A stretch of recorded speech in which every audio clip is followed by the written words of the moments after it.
Yeah, Weege Show coming your way again from my house. But don't worry, again, we have Kellen Brauer and the Keege Show in NRG Stadium in Houston, and he will help preview 250 Supercross East, which kicks off this weekend. But first, I want to shout out our sponsor, Honda. Whether it's 250 or 450 class, they have something for you. The CRF 250R and 450R, point-and-shoot handling, track-tuned suspension, and most importantly, what they've really worked hard on the last couple of years, is that low-end torque to get you out of the corner to the next obstacle faster and to the checkered flag faster as well. We'll see how Hunter Lawrence performs on his 250 this weekend. Can he have a red plate in his machine like his brother Jet does out west? And Chase Sexton looks to make a win streak after winning last week. And since Kellen is going to talk 250 East, I will talk 450. Something dawned on me this morning. We are always going to, especially early in the season, try to extrapolate and extract as much data as we can out of each race. We're trying to learn, what did we just see, and is this the way it's going to go over the next couple of months? You're trying to use a very small piece of data, in this case only 3 races, and try to get a vision of what it could mean in a 17-race championship. But I realize we have incomplete and incorrect data, because if we're looking at what happened at Anaheim 2, it was a Triple Crown. And in the past, we didn't really think of Triple Crowns as that different, because Eli Tomac's been the best at Triple Crowns, and he's pretty much been the best at the regular races. But I started to think of how the race unfolded last weekend and how those results really are an incomplete. And we're going to need a full 20+1 main event this weekend to really know what we have on our hands. Yes, Chase Sexton won, and it looked great, and it looks like Sexton's back on the map as a title contender. We expected him to be at the beginning of the year, but it was a Triple Crown. And if you think about the Eli Tomac, Cooper, Webb 1-2 in the first 2 races, where do Webb and Tomac excel the most?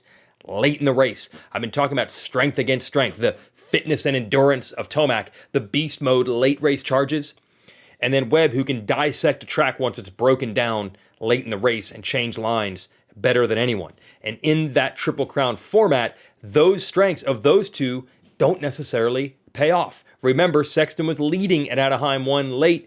Tomac was able to get him. They didn't have late laps that many minutes in at a Triple Crown. And Ken Roczen has always been the type of rider that excels better in shorter races than long. Now, Roczen showed a lot of fight last week. No doubt he looked much better at the 3rd race than he did at the first 2, and that's part of the reason he was on the podium.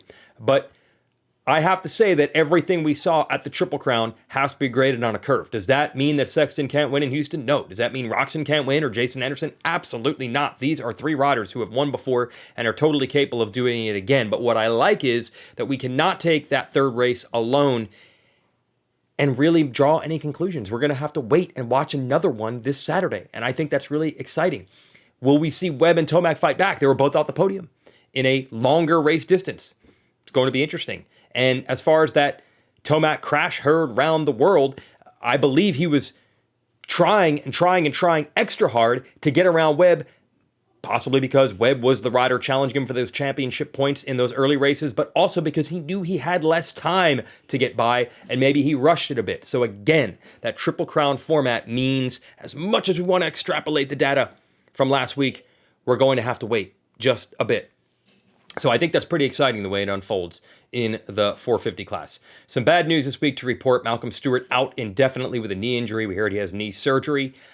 I don't think it's an ACL, although the team did not specify. I think it might be an MCL. That's still bad if you have to get surgery, but not as bad as ACL. So I don't know when we'll get back. This might be the first true test of the 31-race Super Motocross World Championship. Can Mookie get back in time to score some Supercross points, or get back in time for Pro Motocross, get enough points to get into the top 20 and just go straight into the mains at those playoff rounds later in the year? That's the difference. Instead of season over, it's how quickly can he get back to score any points and maybe have a good back half of the season. That should be interesting. All right, that's the news from me here at home. I'll be at the next 3 races. Don't worry, you'll get Weege Show on the spot with Weege. I'll be at Tampa, as a matter of fact, hosting a pre-race show on Peacock alongside none other than James Stewart. So next weekend at Tampa, make sure to go to Peacock a half hour before the races begin, and Stu and I will get you up to speed. I'll also be the live announcer at Daytona and Oakland. So if you're on hand at those events, you'll hear me yelling and screaming all night. But for now, I get to save my voice and send it to Kellen and the Keege Show to talk 250 Supercross East Press Day. And by the way, if you want more from Press Day, continue to watch the Racer X YouTube channel, because we'll have a separate Press Day video with more footage and more interviews as well. Kellen? Yeah, Weege Show, Kellen Brauer here inside of NRG Stadium for what is essentially the 5th round of Monster Energy AMA Supercross. We've got the track here built behind us. Pretty interesting looking track. We'll kind of break down through it as we get into some press day riding. We're actually here at the stadium a little bit early today before the press riding starts because the Ryan Dungey Foundation is out here with All Kids Bike, and they're actually back here building a bunch of little Strider bikes to be able to send to some local area schools here in Houston. They had the Houston ISD curriculum director out here kind of, you know, inoculate Ryan Dungey and say, like, you know, thanks for doing this and putting this all together. So we're gonna kind of walk around, we're gonna look at a couple things here, and then we'll get to some press riding a little bit later on. Yeah, so through the Ryan Dungey Foundation, our beneficiaries are All Kids Bike and St. Jude. Here today we're building Striders, about 75 of them. And these are they're gonna go into 3 schools in the Houston area and teach kids how to ride bicycles who otherwise wouldn't probably have the opportunity to. So it goes with our mission, creating opportunities for kids and helping them live healthy and active lifestyles.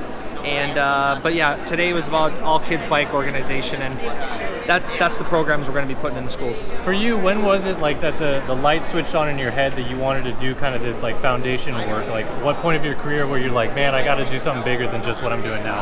I was pretty young. Honestly, I was inspired by like Lance Armstrong, and I was probably 15. But at that time, I also lost my grandmother to cancer. And so I always knew I wanted to start a foundation since I was young.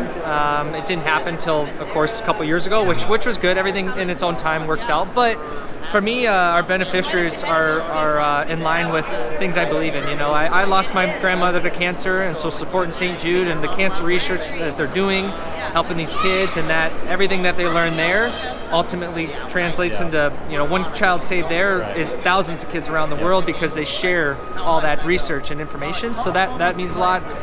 And then also the two-wheel side, that's where All Kids Bike comes in, and a lot of people invested into me as a young kid, and that pathway that it led me down, and was very fortunate. And so some of these kids who aren't as fortunate, we can invest into them, give them an opportunity.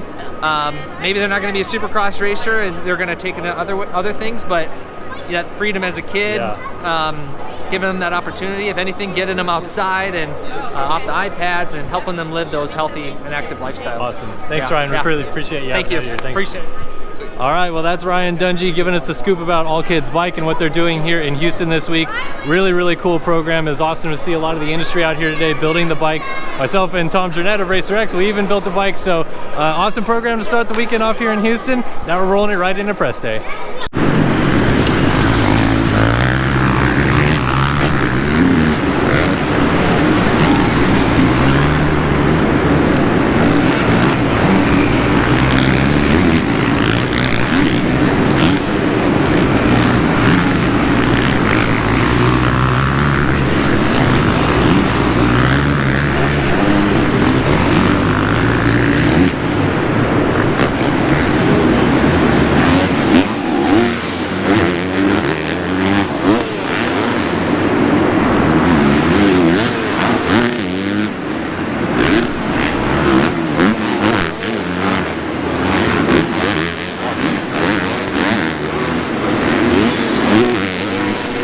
We're back on the Weege show here. Press day just wrapped up. We're kind of walking through the whoops here right now because these are pretty burly whoops this week for the first round of East. I feel like they're going to break down a little bit, but even as you get into transition, you can look down here and see just how kind of notchy it is in between transitions right here. So it's going to be pretty interesting to watch. But as mentioned, press day just wrapped up. All these 250 guys are walking off the track as I kind of go up and down the whoops a little bit here and kind of feel it out for myself. We'll exit stage right here. But yeah, lots of storylines from the 250 class. We're gonna have a full press day video up. Myself and Tom Jurnett interviewing a bunch of the 250 athletes, kind of talking about the preview coming up into the season, what they think, what we expect. There's a lot of guys making their debut this weekend. Tom Vial for Red Bull KTM. Hayden Deegan, of course, for Monster Energy Yamaha Star Racing. We also have Talon Hawkins, who is going to be filling in for Jalik Swole on the Rockstar Energy Husqvarna team on the East Coast. Chance Hymas for Honda HRC.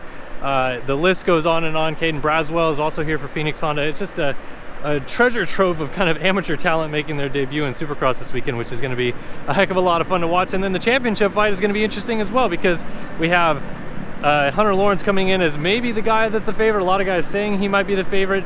Jeremy Martin on a new team. We'll see how he does. Michael Moseman, he won a race last year. Nate Thrasher won the finale last year. There's a lot of guys that mix into this 250 class quite well. So I don't know. It's going to be really interesting to watch and see. But from press day riding, it doesn't seem like there's any clear answers. We didn't get to see the guys do the whoops because that's what happens on press day. And yeah, it's going to be fun to watch.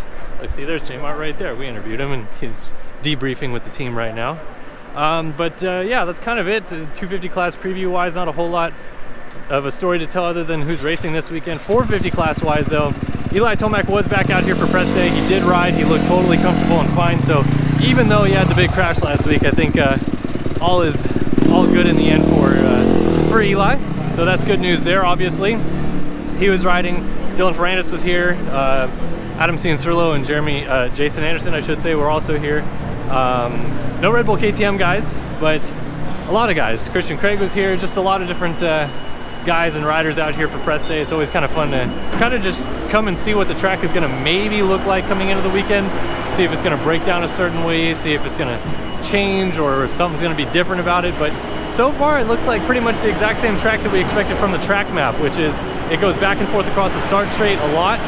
The start straight actually makes a U-turn around a jump in the first turn, and then it goes back across 2 lanes and then over a tunnel jump.